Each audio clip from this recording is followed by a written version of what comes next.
Reverend Michael Main, Bishop Michael, ladies and gentlemen, it is a great pleasure and joy for me to be back in Cambridge again.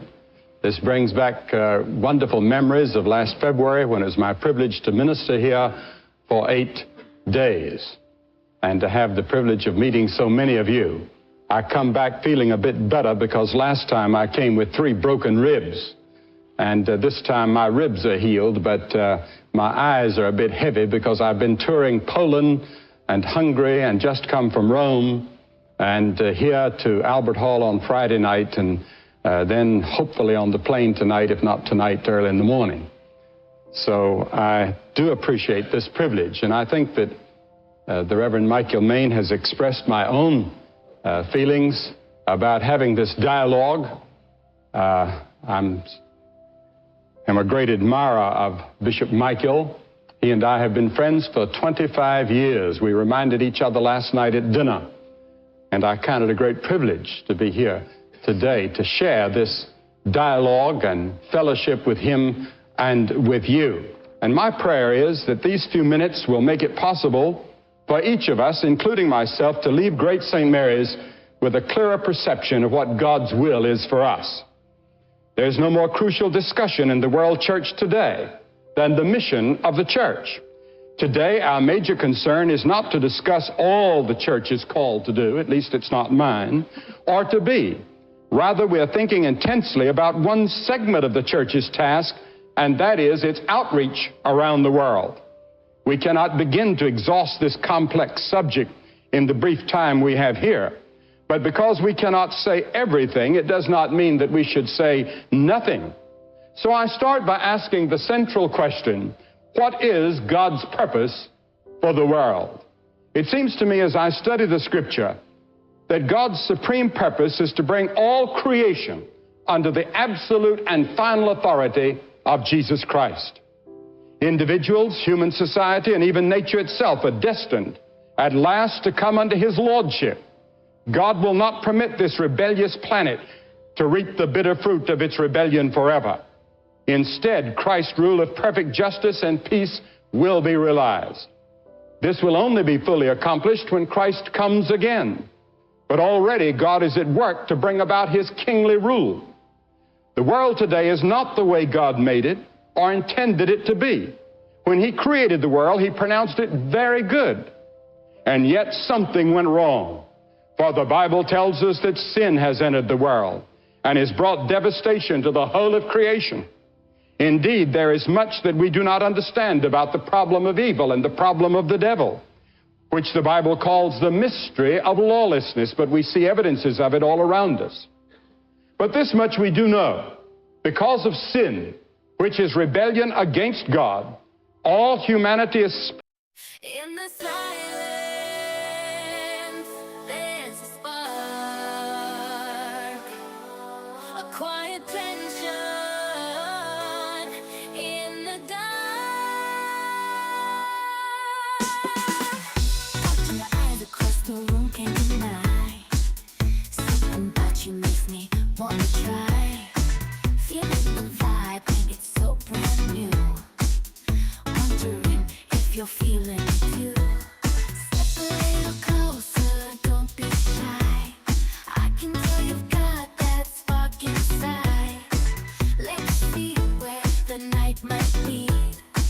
Are you ready? We'll take the lead. Let's break the wall, let's cross the line. Don't need to hold back, it's our time. Let's break the wall, step into the light. You and I, let's make it right.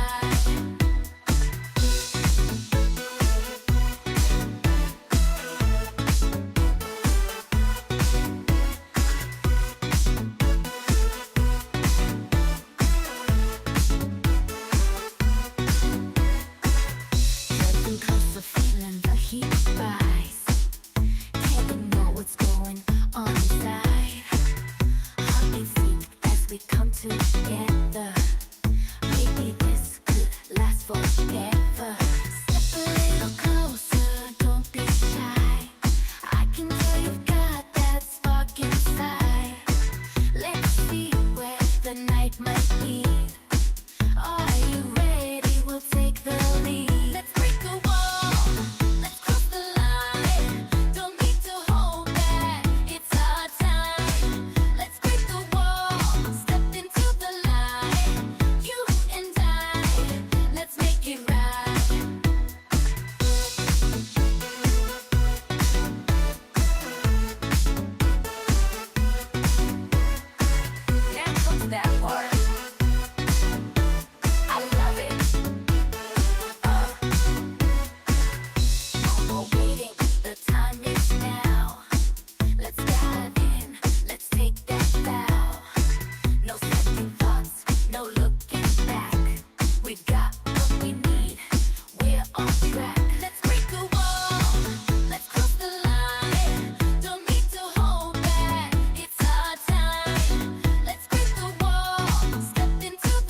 clergy.